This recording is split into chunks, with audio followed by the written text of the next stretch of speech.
va parler aujourd'hui de la crise sanitaire actuelle et de ses conséquences sur vos contrats publics. On va évoquer les procédures de passation, les mesures qui ont été adoptées pour faire face à cette crise sanitaire, comment cette crise influence vos passations et comment on peut remédier à cela. Tout d'abord, on va parler de l'ordonnance qui a été adoptée le 25 mars dernier et qui a été publiée au JO le lendemain sur les mesures qui ont été adoptées par le gouvernement pour faire face à cette crise sanitaire. Alors, d'abord, le champ d'application et la durée de cette ordonnance. L'article 1er de cette ordonnance nous dit que ces dispositions sont applicables aux contrats soumis au Code de la commande publique ainsi qu'aux contrats publics qui n'en relèvent pas. Donc, sont concernés par cette ordonnance tous les contrats publics, à la fois ceux qui relèvent du Code de la commande publique et ceux qui n'en relèvent pas. La durée de cette ordonnance, c'est une certaine période, ça dure du 12 mars 2020 jusqu'à la fin de l'état d'urgence sanitaire déclaré par l'article 4 de la loi du 23 mars, augmentée d'une durée de 2 mois. Donc, toute la période de la crise sanitaire depuis le 12 mars, plus 2 mois à compter de la fin de cette crise, qui, je l'espère, sera pour bientôt. L'ordonnance, tout d'abord, prévoit dans son article 3 que les personnes publiques peuvent s'adapter, peuvent prendre les mesures qui sont nécessaires pour adapter les modalités de mise en concurrence. Vous pouvez donc aménager les modalités de passation de vos procédures en cours, toujours bien sûr dans le respect du principe d'égalité de traitement de candidats. On va voir tout d'abord le report du délai de remise des candidatures et des offres. Vous êtes plusieurs à nous avoir interrogés déjà dessus. On savait déjà qu'en dehors de toute notion de crise, l'acheteur peut toujours prolonger le délai de remise des candidatures et des offres. Pour d'autres raisons, je vous ai mis ici une jurisprudence. Alors, que prévoit l'ordonnance du 25 mars 2020 ? L'ordonnance prévoit que, sauf lorsque les prestations ne peuvent souffrir d'aucun retard, alors le délai de réception des candidatures et des offres sont prolongés d'une durée suffisante. On remarque bien qu'ici l'ordonnance utilise un caractère impératif.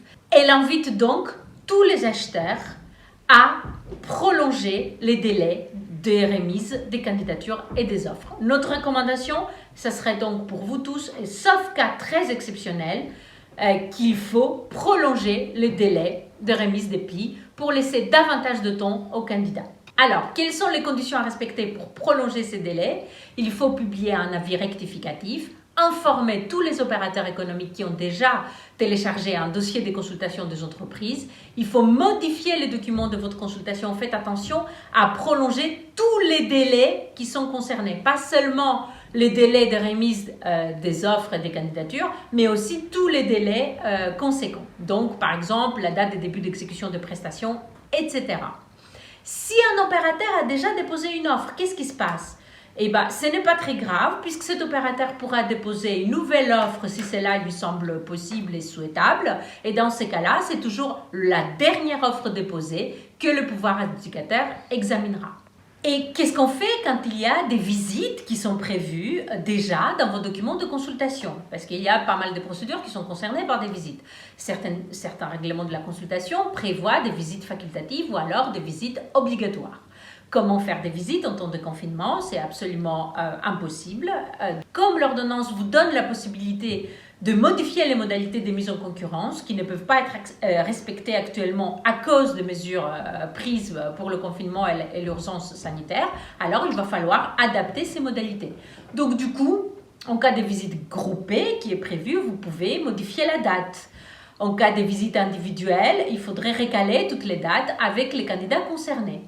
Également, il faudrait modifier la date des limites des remises des offres pour prendre en compte le fait que les visites ont été reculées. Et est-ce qu'on peut supprimer les visites ? Oui, je pense que ça c'est possible. Si vous considérez, vu la situation actuelle, que les visites étaient souhaitables, mais que désormais, vu le contexte, ce n'est plus très souhaitable, ce n'est plus très nécessaire de les effectuer.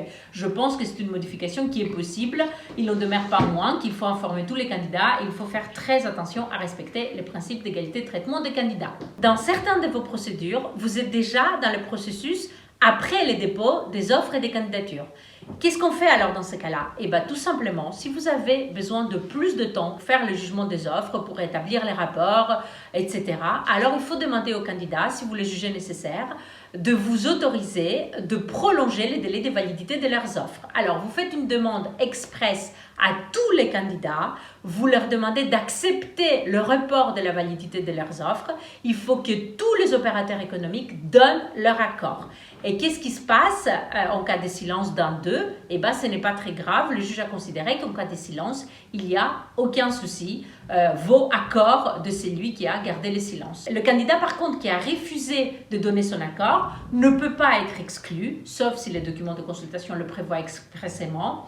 L'acheteur devra donc attribuer le marché, si quelqu'un refuse, avant la fin du délai de validité des offres. Et si cela n'est pas possible, alors il faudrait peut-être envisager une déclaration sans suite de votre procédure. Comme nous ne connaissons pas encore malheureusement la date de la fin du confinement, ce que je vous recommande, c'est d'indiquer aux opérateurs économiques, d'indiquer s'ils acceptent de prolonger leur offre dans un délai des X jours à compter de la fin de la période de confinement. Et s'il y a des procédures qui sont concernées par l'organisation d'un dialogue ou d'une réunion de négociation, les DSP par exemple sont concernés par plusieurs tours de négociation que vous devez organiser. La crise vous a trouvé en plein milieu de ces négociations. Comment on fait? Alors dans ces cas-là, ce qu'il faut faire, c'est peut-être le faire par des moyens autres que les réunions physiques, bien évidemment, plutôt des visioconférences ou alors des réunions téléphoniques ou par échange d'emails via des plateformes de dématérialisation ou autres. La seule chose, c'est toujours garder l'égalité de traitement des candidats, proposer à tous les candidats la même chose, la même durée par exemple de visioconférence. Et dans ces cas-là, si la tenue de ces négociations et de ces dialogues vous paraît vraiment compliquée, vous préférez vraiment le faire dans d'autres conditions de présence physique, alors dans ces cas-là, il faudrait prolonger le délai de validité des offres, comme je vous l'ai expliqué tout à l'heure. Voilà, merci à vous tous. Je vous retrouve pour une prochaine vidéo pour ce qui concerne l'exécution de vos contrats. À bientôt, au revoir.